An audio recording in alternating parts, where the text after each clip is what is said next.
Hello, everyone. Welcome back to the series that we're doing right now from the book that myself and Dr. Jay Smith have been talking about. And here is this book that we've been referring to.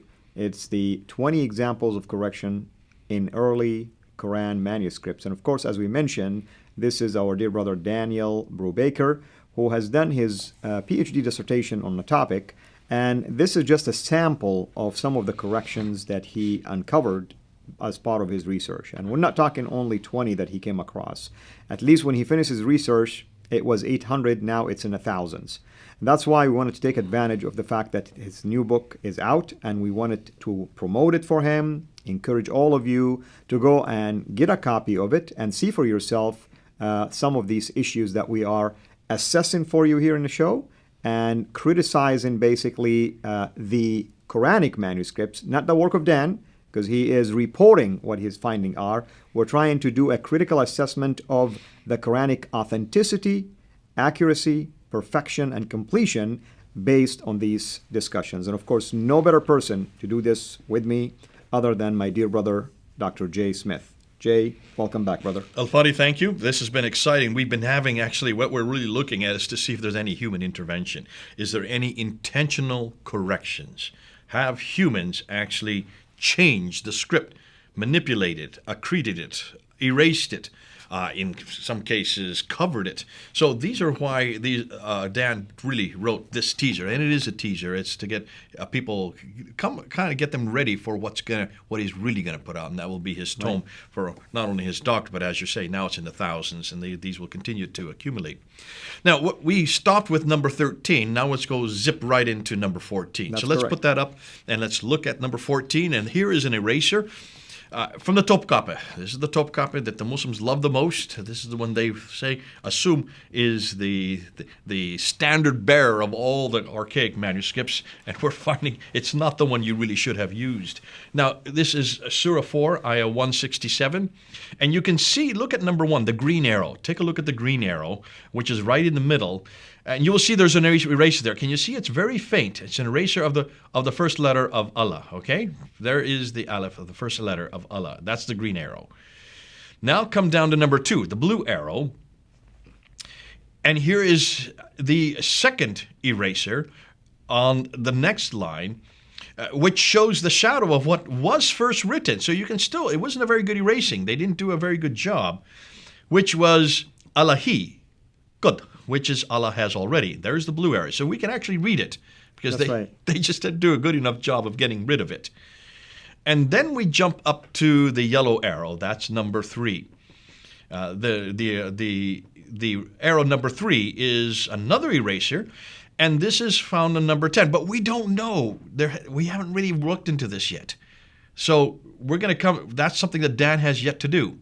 And he realizes there's an awful lot of work to do. So we're getting into thousands now. But what we know, and if you look at the original, what it did say before the erasures was, surely those who disbelieve and hinder from the way of Allah have strayed far into error. Because if they've erased it, it now says, surely those who disbelieve and hinder from the way have strayed far into error. Now, that's odd because that does not correspond with the Hafs 1924 text. Which is the standard text that is used today. They should have kept it as it was. They shouldn't have erased this one. Right. And that's fascinating because most of the ones that we've looked up so far, the first 14 that we've looked at, they have added Allah to it to correspond with the Hafs 1924 text. In this case, they erased it without thinking through, hold on a minute, this now goes away from the text and does them a disfavor. So standardization, what happened to the standardization? It goes out the window. Right. And obviously, this indicates clearly it's a human intervention, lack of communication, and making adjustments for whatever reason. In this case, they shouldn't have. That's right. And I want to just point one thing, and of course it will be studied later. Notice that the verse endings, you can tell clearly that they were added at a later time, or at least they were some writings on top of them, because as you can see right here, it's a strange thing usually to have it done this way. Okay, that's a medallion. That's right. Explain what you mean by medallions. I mean, the medallions, by the way, they do verse endings. Sometimes they have a different system. Like every 5 verses, they have 1, and every 10, and every 50, and sometimes they go every 100. But those medallions just indicated like here is an end of a package, or of a group of verses. Of an idea. Exactly. Which is fascinating because versification, this is called versification, That's right, is not standard even today. That is correct. There's differences in that as well. When we say Surah 4, Ayah 167, which is on the screen there, and you open up the Quran in your home, if you have it in your home, it may not be at verse 167. It could be verse 166 or 165. You have to sometimes go read 5 verses before and 5 verses after to find out which one you're talking about, because there is still today not even any standardization. The easy thing is look at Warsh and Hafs, and you'll see the difference right there. Okay, let's go on to number 15, and here is another eraser. This is an eraser leaving a gap. This is from Doha. This is the one we looked at, the MIA, and it's Surah 24 or chapter 24, verse 33. Let's start with the green arrow. This is at the end of the line. The green arrow shows where they've erased at the end of the line. And then go down to the blue arrow. That's the next line after it. And there's the beginning of the next line. So the eraser begins the line where the green arrow is and continues where the blue arrow is. And it occurs after the word fadlihi. What's that mean? I mean, His grace, His provisions, His, generosity. Okay, and it goes before Aladina. So, that's right. And those who. So you can see that there is something in between Fadlihi and wa Aladina. We don't know what they are. There's no way to know that because they've erased it. This way, they did a thorough job of erasing it, right, unlike the one when we looked at number 14, where you could see exactly what they had erased. So here are cases where it's obvious that there was quite a few words that were erased. There was quite a few letters that have been taken out. And now, obviously, it now fits the Hafs 1924 text. Right. Okay, now let's go to number 16, because number 16 is an insertion, and we're moved into the Husayni text. This is the Husayni manuscript, which is in the Cairo Mosque, the Musaf al-Sharif, as it's called. And this Husayni manuscript, Surah 4, Ayah 33. Now, the kana was omitted when this manuscript was first written. However, look and see where the green arrow is. Take a look where the green arrow is, and you'll see only 2 letters, the first 2 letters of kana are there. That's right. And that's interesting. We know the kana should be there. Whoever put those letters, and you can tell they're at a later date. How can you tell that they're written at a later date? I mean, it's the very small writing, different style of writing. The pen that was used also is different, and it's an insertion. It's clearly, it's clearly an insertion. Yeah. But either they got lazy, or they went to sleep, or they got called to dinner. They didn't finish the last letters, and so you can see that they were maybe they were just hesitant. Maybe they said, "Oh, wait a minute, maybe this is not a good idea."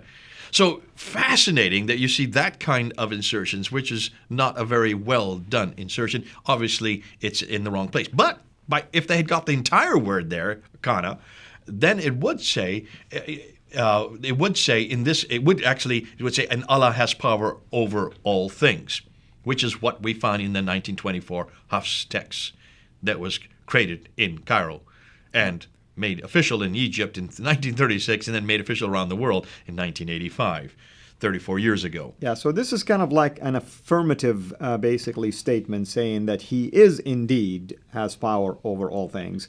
And I can tell you that, one of the possibilities, this is a formulaic, basically verse that is repeated over and over again. And it's quite possible the scribe thought it should be that way based on his own knowledge of others. And then maybe he discovered that shouldn't be, and maybe he didn't know how to erase it. Okay, halfway through he said, oops. Wait. Exactly.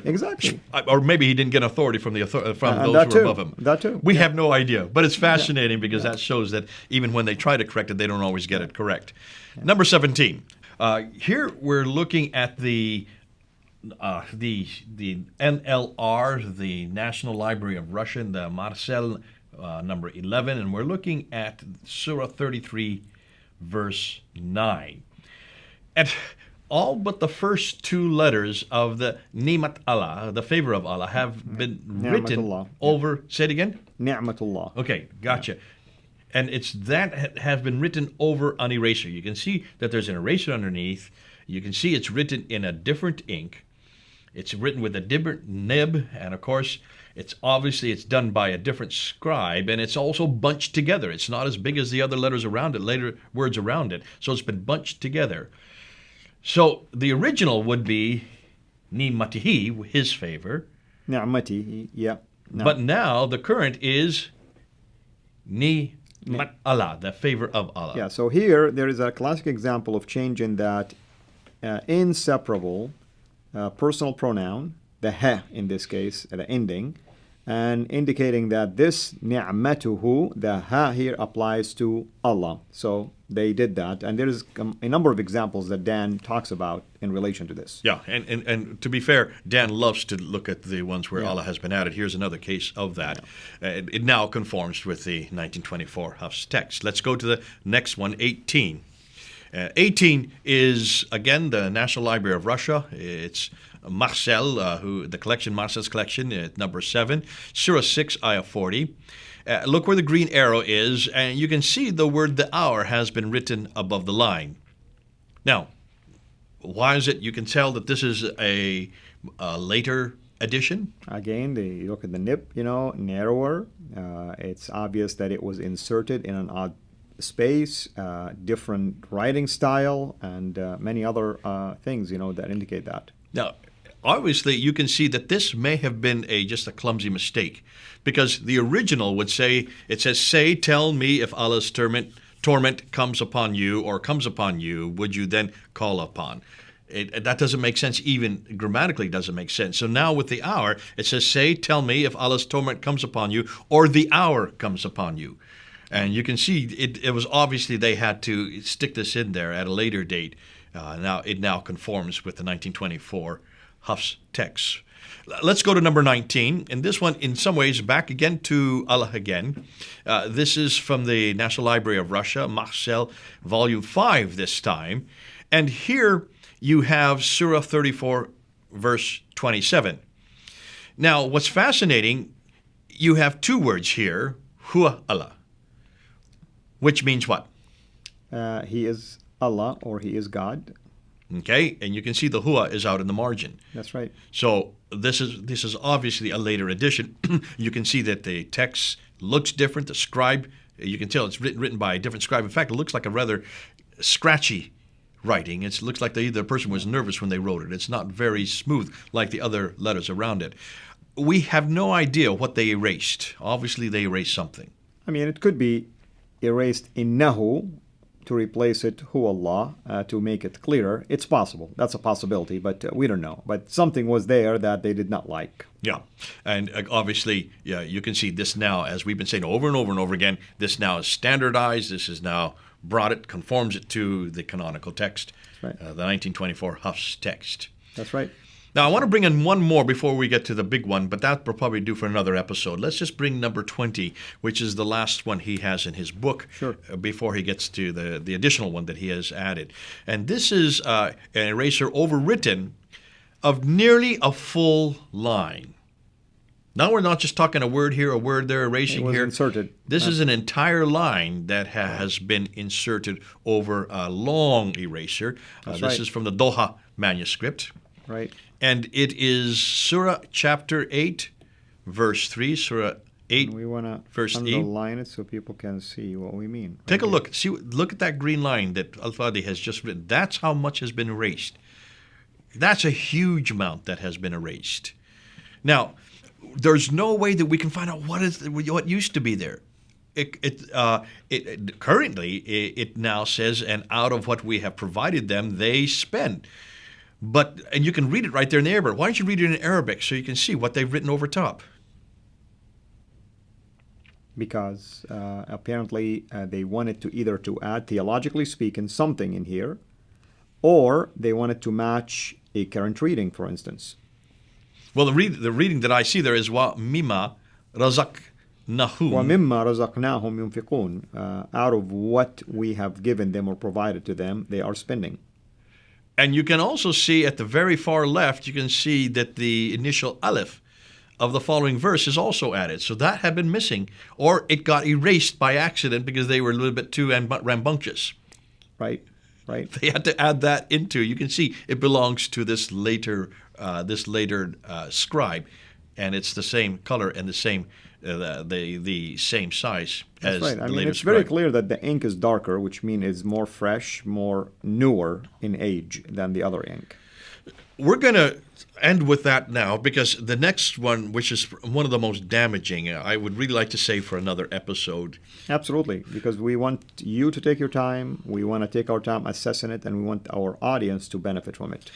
Daniel has done us a great favor, and I love what he has done by starting out with this teaser, by coming out with this book here that we can all now get. Yeah.